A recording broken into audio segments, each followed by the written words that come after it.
ರೇಣುಕಾಸ್ವಾಮಿ ಕೊಲೆ ಪ್ರಕರಣದಲ್ಲಿ ತನಿಖಾಧಿಕಾರಿಗಳನ್ನು ಬಿಟ್ಟರೆ ಯಾರೂ ಇದರಲ್ಲಿ ಪ್ರವೇಶ ಮಾಡಿಲ್ಲ ಎಂದು ಗೃಹ ಸಚಿವ ಡಾಕ್ಟರ್ ಜಿ ಪರಮೇಶ್ವರ್ ಸ್ಪಷ್ಟನೆ ನೀಡಿದರು. ಬೆಂಗಳೂರಿನ ಸದಾಶಿವನಗರದ ತಮ್ಮ ನಿವಾಸದ ಬಳಿ ಮಾತನಾಡಿದ ಅವರು, ಕೊಲೆ ಪ್ರಕರಣದಲ್ಲಿ ತನಿಖಾಧಿಕಾರಿಗಳು ಬಿಟ್ಟರೆ ಯಾರೂ ಮಧ್ಯ ಪ್ರವೇಶ ಮಾಡಿಲ್ಲ. ಅದರ ಅವಶ್ಯಕತೆ ಯಾರಿಗೂ ಇಲ್ಲ. ನಾನು ಅಥವಾ ಸಿಎಂ ಯಾರಿಗೂ ಸೊಪ್ಪು ಹಾಕಲ್ಲ. ಯಾರೂ ಕೂಡ ಬಂದಿಲ್ಲ. ನಟ ದರ್ಶನ್ ಸೇರಿ 4 ಜನರನ್ನು ಒಂದು ವಾರ ಕಸ್ಟಡಿಗೆ ಕೇಳಿದ್ರು. ಆದ್ರೆ 2 ದಿನ ಕೊಟ್ಟಿದ್ದಾರೆ. ಅಷ್ಟರಲ್ಲೇ ವಿಚಾರಣೆ ಮುಗಿದ್ರೆ ಜೆಸಿಗೆ ಕೊಡುತ್ತಾರೆ ಎಂದರು. ಬಿಜೆಪಿ ಶಾಸಕರ ಸಂಬಂಧ ಪ್ರಕರಣದಲ್ಲಿ ಭಾಗಿ ಎಂಬ ವಿಚಾರವಾಗಿ ಪ್ರತಿಕ್ರಿಯೆ ನೀಡಿದ ಅವರು, ಇದರಲ್ಲಿ ಯಾರಿರಬಹುದೇನೋ ಗೊತ್ತಿಲ್ಲ. ಪಕ್ಷದ ಆಧಾರದ ಮೇಲೆ ಈ ಕೇಸ್ ನಡೀತಾ ಇಲ್ಲ. ಒಂದು ವೇಳೆ ನಮ್ಮ ಪಕ್ಷದಲ್ಲಿ ಇದ್ರೂ ತಪ್ಪಿತಸ್ಥರೇ, ಬೇರೆ ಪಕ್ಷದಲ್ಲಿ ಇದ್ರೂ ಕೂಡ ಅವರು ತಪ್ಪಿತಸ್ಥರೇ. ಯಾರು ಏನು ತಪ್ಪು ಮಾಡಿದ್ದಾರೆ ಅದರ ಮೇಲೆ ತನಿಖೆ ನಡೆಯುತ್ತಿದೆ ಎಂದರು. ನೋಯ್ಡಾದಲ್ಲಿ ಕರ್ನಾಟಕ ಪೊಲೀಸರು ಪೆಚ್ಚೆಗೆ ಸಿಲುಕಿದ ವಿಚಾರವಾಗಿ ಮಾತನಾಡುತ್ತಾ ಅವರು ಮಫ್ತಿಯಲ್ಲಿ ಹೋಗಿದ್ರು. ಅಲ್ಲಿನ ಪೊಲೀಸರಿಗೆ ಮಾಹಿತಿ ಕೊಡಬೇಕಾಗಿತ್ತು, ಆದ್ರೆ ಕೊಟ್ಟಿಲ್ಲ. ಅಲ್ಲಿನ ಪೊಲೀಸರು ನೋಟಿಸ್ ಕೊಟ್ಟು ತಿಳಿಸಿ ಎಂದು ಹೇಳಿದ್ದಾರೆ. ವಾರೆಂಟ್ ಇಲ್ಲದೆ ಬಂಧಿಸಬೇಡಿ ಅಂತ ಹೇಳಿದ್ದಾರೆ. ನೋಟಿಸ್ ಕೊಟ್ಟು ಆ ಯೂಟ್ಯೂಬರ್ ಬರದೇ ಇದ್ದರೆ ಬಂಧನ ಮಾಡುತ್ತಾರೆ. ಕೆಲವು ಸಂದರ್ಭದಲ್ಲಿ ಇಂತಹ ಘಟನೆಗಳು ನಡೆಯುತ್ತವೆ. ಅವರ ತಪ್ಪು ಏನು ಮಾಡಿಲ್ಲ ಎಂದರು. ಆನಂತರ ಅಗತ್ಯ ಬಿದ್ದರೆ ಅವರು ಅಪಿಯರ್ ಆಗಲಿಲ್ಲ ಅಂದರೆ ಅರೆಸ್ಟ್ ಮಾಡೋದಕ್ಕೆ ದರ್ಶನ್ ಕೇಸಲ್ಲಿ ಕೆಲವರು ಕಸ್ಟಡಿಗೆ ಪಡೆದಿದ್ದಾರೆ, ಕೆಲವರು ಜುಡಿಷಿಯಲ್ ಕಸ್ಟಡಿಗೆ ವಹಿಸಲಾಗಿದೆ. ಪ್ರಮುಖ ಸಾಕ್ಷ್ಯ ಸಿಕ್ಕಿದೆ ಅನ್ನುವಂಥದ್ದು. ಅದು ಈಗ ದರ್ಶನ್ ಅವರನ್ನು ಮತ್ತು ಇನ್ನೂ 4 ಜನರನ್ನು ಕಸ್ಟಡಿಗೆ ಇನ್ನೂ 1 ವಾರ ಕೊಡಿ ಅಂತ ಕೇಳಿದ್ರು. 2 ದಿವಸ ಕೊಟ್ಟಿದ್ದಾರೆ. ಅದಾದ ಮೇಲೆ ಅಷ್ಟರವರೆಗೆ ಅವರ ಇನ್ವೆಸ್ಟಿಗೇಷನ್ ಮುಗಿದ್ರೆ ಅವರನ್ನು ಜುಡಿಷಿಯಲ್ ಕಸ್ಟಡಿಗೆ ಕೊಡ್ತಾರೆ. ಈಗ ಪೊಲೀಸ್ ಕಸ್ಟಡಿಗೆ 4 ಜನ, ಮಿಕ್ಕವ್ರನ್ನೆಲ್ಲ ಜುಡಿಷಿಯಲ್ ಕಸ್ಟಡಿಗೆ ಮಾಡಿದ್ದಾರೆ. ಮುಖ್ಯಮಂತ್ರಿಗಳು ಕೂಡ ಈ ವಿಚಾರದಲ್ಲಿ ಯಾರು ನನ್ನ ಹತ್ರ ಬರಬೇಡಿ ಅಂತ ಸೂಚನೆ ಕೊಡ್ತಾರೆ. ಯಾರು ಅದರ ಬಗ್ಗೆ ಎಕ್ಸೆಪ್ಟ್ ನಮ್ಮ ಆಫೀಸರ್ಸ್ ಬ್ರೀಫಿಂಗಿಗೆ ಹೋಗೋದು ಬಿಟ್ಟು ಯಾರು ಆ ವಿಚಾರದಲ್ಲಿ ಇಂಟರ್ಫಿಯರ್ ಆಗಿಲ್ಲ ನನಗೆ ಗೊತ್ತಿದ್ದಾಗ. ಅದು ಅವಶ್ಯಕತೆಯೂ ಇಲ್ಲ ಯಾರಿಗೂ. ಯಾರನ್ನು ನಾನಾಗಲಿ ಮುಖ್ಯಮಂತ್ರಿಗಳಾಗಲಿ ಯಾರನ್ನು ಕೂಡ ಈ ವಿಷಯದಲ್ಲಿ ನಾವು ಎಂಟರ್ಟೈನ್ ಮಾಡಿಲ್ಲ. ನಮ್ಮ ಹತ್ರ ಯಾರೂ ಬಂದಿಲ್ಲ. ನಮ್ಮ ಹತ್ರ ಅಂತೂ ಯಾರೂ ಬಂದಿಲ್ಲ. ಬಿಜೆಪಿ ಶಾಸಕರ ಸಂಬಂಧಿಯವರು ಕೂಡ ಕೇಸ್ ಭಾಗಿಯಾಗಿದ್ದಂತೆ ನಿಮ್ಮ ಶಾಸಕರು ಪಣ್ಣನವರು ಅಲ್ಲಲ್ಲ, ಅದು ಇರ್ಬೋದೇನೋ ಗೊತ್ತಿಲ್ಲ ನಮಗೆ. ಅದನ್ನು ಈಗ ನಾವು ಪಕ್ಷದ ಆಧಾರದ ಮೇಲೆ ಈ ಕೇಸನ್ನು ನಾವು ನೋಡ್ತಾ ಇದ್ದೀವಿ. ಯಾರು ತಪ್ಪಿತಸ್ಥರಿದ್ದಾರೆ ಅವರು ಯಾವುದೇ ಪಕ್ಷದಲ್ಲಿದ್ದರೂ ಕೂಡ, ಅವರು ಒಂದು ವೇಳೆ ನಮ್ಮ ಪಕ್ಷದಲ್ಲಿದ್ದರೂ ಕೂಡ ಅವರು ತಪ್ಪಿತಸ್ಥರು. ಅವರೇನಾದರೂ ಬೇರೆ ಪಕ್ಷದಲ್ಲಿದ್ದರೆ ಕೂಡ ಅದನ್ನು ನಾವು ಮುಖ್ಯವಾಗಿ ತಗೊಳ್ಳೋದಕ್ಕೆ ಹೋಗಲ್ಲ. ಅವರು ಏನು ತಪ್ಪು ಮಾಡಿದ್ದಾರೆ ಆ ಆಧಾರದ ಮೇಲೆ ಹೋಗ್ಬೇಕು. ಅವರಿಗೆ AICC ಒಂದು ಕಮಿಟಿ ಮಾಡಿದ್ದಾರೆ, ಫ್ಯಾಕ್ಟ್ ಫೈಂಡಿಂಗ್ ಕಮಿಟಿ ಮಾಡಿದ್ದಾರೆ. ಕರ್ನಾಟಕ ಸೇರಿದಂತೆ 8 ರಾಜ್ಯಗಳು ಪೂರ್ ಪರ್ಫಾರ್ಮೆನ್ಸ್ ಅಂತ ಹೇಳಿ ಕನ್ಸಿಡರ್ ಮಾಡ್ದಂಗಿದೆ. ಯಾಕಂದರೆ ಕೇವಲ 8 ರಾಜ್ಯಗಳಿಗೆ ಮಾತ್ರ ಈ ಕಮಿಟಿಗಳು ಕೆಲಸ್ತಾ ಇದ್ದಾರೆ. ಅದು AICC ಮಟ್ಟದಲ್ಲಿ ನಿರೀಕ್ಷೆನೇ ಬೇರೆ ಇತ್ತು. ಕರ್ನಾಟಕದಿಂದ ಇನ್ನೂ ಹೆಚ್ಚು 15ರ ಮೇಲೆ ನಿರೀಕ್ಷೆ ಇತ್ತು. ಅದನ್ನೇ ನಮ್ಮ ಅಧ್ಯಕ್ಷರು ಮತ್ತು CM ಅವರು ನಾವು 15ರ ಮೇಲೆ ಬರ್ತೇವೆ ಅಂತೇಳಿ ಅವರಿಗೆ ತಿಳಿಸಿದ್ದಾರೆ. ಈಗ 15ಕ್ಕೆ ಬರಲಿಲ್ಲ. ಅದಕ್ಕೆ ನಾವು 28ಕ್ಕೆ ಇಷ್ಟು ಕಡಿಮೆ ಆಯಿತು ಅನ್ನೋ ದೃಷ್ಟಿಯಲ್ಲಿ ಯಾತಕ್ಕೋಸ್ಕರ ಇದಾಗಿದೆ, ಸರ್ಕಾರ ಇದ್ದೂ ಕೂಡ ಇಷ್ಟು ಕಡಿಮೆ ಆಯ್ತಲ್ಲ ಅನ್ನೋದಕ್ಕೆ ಅವರು ಒಂದು ಆತ್ಮಾವಲೋಕನ ಮಾಡಬೇಕು ಅಥವಾ ಫ್ಯಾಕ್ಟ್ ಫೈಂಡಿಂಗ್ ಏನು ಕಾರಣ ಅಂತೇಳಿ ಅದಕ್ಕೆ ಕಮಿಟಿಗಳನ್ನು ಎಲ್ಲ ರಾಜ್ಯಕ್ಕೂ ಮಾಡಿದ್ದಾರೆ. ನಮ್ಮ ರಾಜ್ಯಕ್ಕೂ ಕೂಡ ಸನ್ಮಾನ್ಯ ಮಧುಸೂದನ್ ಮಿಸ್ತ್ರಿ ಅವರ ನೇತೃತ್ವದಲ್ಲಿ ಮಾಡಿದ್ದಾರೆ. ಅವರು ನಮ್ಮ ಜನರಲ್ ಸೆಕ್ರೆಟರಿ ಇದ್ದರು, ನಾನು PCC ಅಧ್ಯಕ್ಷ ಇದ್ದಾರೆ.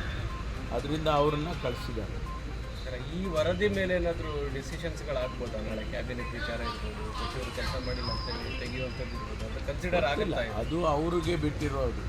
ಹೈಕಮಾಂಡ್ನವ್ರು ಏನು ತೀರ್ಮಾನ ಮಾಡ್ತಾರೆ ಅನ್ನೋದು ನಾವು ಹೇಳೋಕ್ಕಾಗೋದಿಲ್ಲ.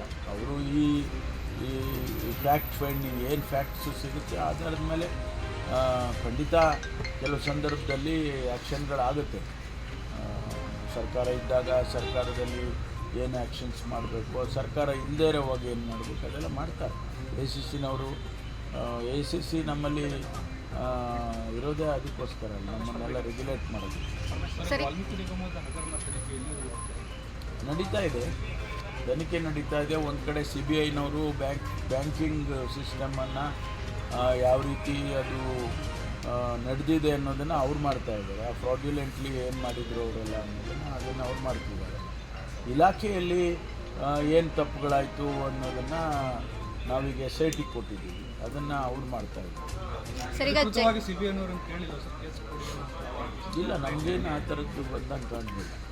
ಸರ್, ಈಗ ಜೈಲಿನಲ್ಲಿ ದುಡ್ಡು ಕೊಟ್ಟರೆ ಎಲ್ಲ ಸಿಗುತ್ತೆ ಅನ್ನುವಂತಹದ್ದು ಒಂದಿಷ್ಟು ಆರೋಪಗಳು, ಚರ್ಚೆಗಳು. ಈಗ ದರ್ಶನ್ ಒಳಗೋದ್ರೆ ಅವ್ರಿಗೂ ಕೂಡ ಒಂದಿಷ್ಟು ಟ್ರೀಟ್ಮೆಂಟ್ ಬೇರೆ ಥರ ಇರುತ್ತೆ ಅನ್ನುವಂಥ ಚರ್ಚೆ ಶುರುವಾಗಿದೆ. ಜೊತೆಗೆ ಹಿಂದೆಯೂ ಕೂಡ ಒಂದಿಷ್ಟು ಸಾಕ್ಷಿಗಳು ಅಂದರೆ ಸಿಗರೇಟ್ ಆ ಥರದ್ದೆಲ್ಲ ಸಿಕ್ಕಿತ್ತು. ಯಾವಾಗಲೂ ಕೂಡ ಇದನ್ನು ಕಾಮನ್ ಆಗಿ ನಾವು ಕೇಳ್ತಾ ಇರ್ತೀವಿ, ಜೈಲಿನಲ್ಲಿ ಅದು ಸಿಗುತ್ತೆ ಇದು ಸಿಗುತ್ತೆ ಅಂತ ಹೇಳ್ತಾ ಇರ್ತೀವಿ. ಕೆಲವು ಸಂದರ್ಭದಲ್ಲಿ ಸತ್ಯನೂ ಇರ್ಬೋದು, ಇಲ್ಲ ಅಂತ ನಾನು ಹೇಳೋದಿಲ್ಲ.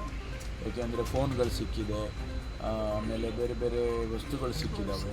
ಅದನ್ನೆಲ್ಲ ಹಿಂದೆ ಎಲ್ಲ ಯಾರು ಜೈಲರ್ ಇರ್ತಾರೆ ಅಥವಾ ಜೈಲು ಮುಖ್ಯಸ್ಥರು ಇರ್ತಾರೆ, ಅವೆಲ್ಲ ರೆಗ್ಯುಲೇಟ್ ಮಾಡ್ತಾರೆ. ಅದೆಲ್ಲ ಒಂದೊಂದು ಸಾರಿ ಕಣ್ ತಪ್ಪಿಸಿ ತೊಗೊಂಡು ಹೋಗ್ತಕ್ಕಂಥದ್ದು ಆಗುತ್ತೆ. ಅಂಥದ್ದೇನಾದರೂ ಅವ್ರಿಗೆ ನಾವು ಮೊದಲೇ ಸೂಚನೆ ಕೊಟ್ಟಿರ್ತೇವೆ, ನಾವು ಅಂಥದ್ದೆಲ್ಲ ಎಚ್ಚರಿಕೆಯಿಂದ ನೋಡ್ಕೊಳ್ಳಿ. ಚನ್ನಪಟ್ಟಣ ಉಪಚುನಾವಣೆಯಲ್ಲಿ ಭಾಳ ಸದ್ದು ಮಾಡ್ತಾ ಇದೆ. ಡಿ ಕೆ ಶಿವಕುಮಾರ್ ನಾನೇ ಸ್ಪರ್ಧೆ ಮಾಡ್ತೀನಿ ಅನ್ನೋ ರೀತಿ ಮಾತನಾಡ್ತಾ ಇದ್ದಾರೆ. ಪಕ್ಷಕ್ಕೆ ಅಲ್ಲಿ ಏನು ಬೇಸ್ ಇಲ್ಲ ಅಂತ ಅಥವಾ ಅಭ್ಯರ್ಥಿಗಳು ಕೊರತೆ ಇದೆ ಅಂತೇಳಿ ತಾವೇ ಹೋಗ್ತಾ ಇದ್ದಾರಾ, ಏನು ಸರ್? ಆ ರೀತಿ ಏನಿಲ್ಲ. ಅವರಿಗೆ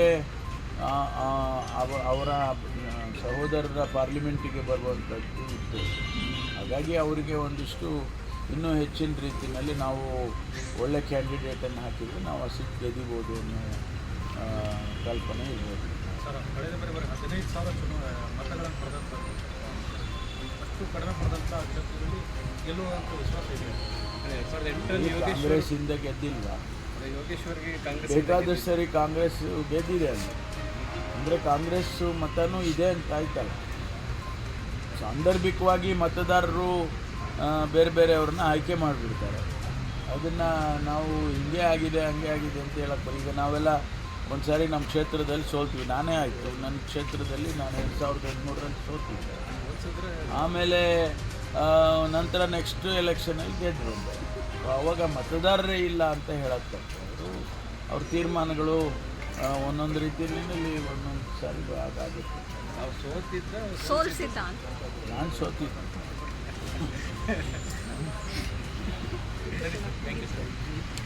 ಬಿಎಂಮ್ಯಾಕ್ಸ್ ಮಲ್ಟಿ ಸ್ಪೆಷಾಲಿಟಿ ಆಸ್ಪತ್ರೆ ಕಲಬುರಗಿ. ಎಲ್ಲ ರೋಗಕ್ಕೆ ಬಿಎಂಮ್ಯಾಕ್ಸ್ ಆಸ್ಪತ್ರೆ ಮದ್ದು. ಖ್ಯಾತ ಅನುಭವಿ ವೈದ್ಯರ ತಂಡದಿಂದ ಪ್ರಾರಂಭಿಸಿರುವ ಬಿಎಂಮ್ಯಾಕ್ಸ್ ಆಸ್ಪತ್ರೆಯಲ್ಲಿ ದಿನದ 24 ಗಂಟೆ ಎಮರ್ಜೆನ್ಸಿ ಟ್ರಾಮಾ ಚಿಕಿತ್ಸೆ. ಬಿಎಂಮ್ಯಾಕ್ಸ್ ಮಲ್ಟಿ ಸ್ಪೆಷಾಲಿಟಿ ಆಸ್ಪತ್ರೆಯಲ್ಲಿರುವ ಸೌಲಭ್ಯಗಳು: major operation theatre, minor operation theatre, neuro surgery, laparoscopy surgery, ವ್ಯಾಕ್ಸ್ಯುಲರ್ surgery, plastic surgery, cardiology, oncology, neurology, urology, nephrology, gastrology, paediatric surgery, orthopaedic and trauma, general surgery, general medicine, gynaecology, anaesthesia and critical care, rheumatology, ENT, rheumatology, psychiatrist, AC and non AC, deluxe room, semi special rooms.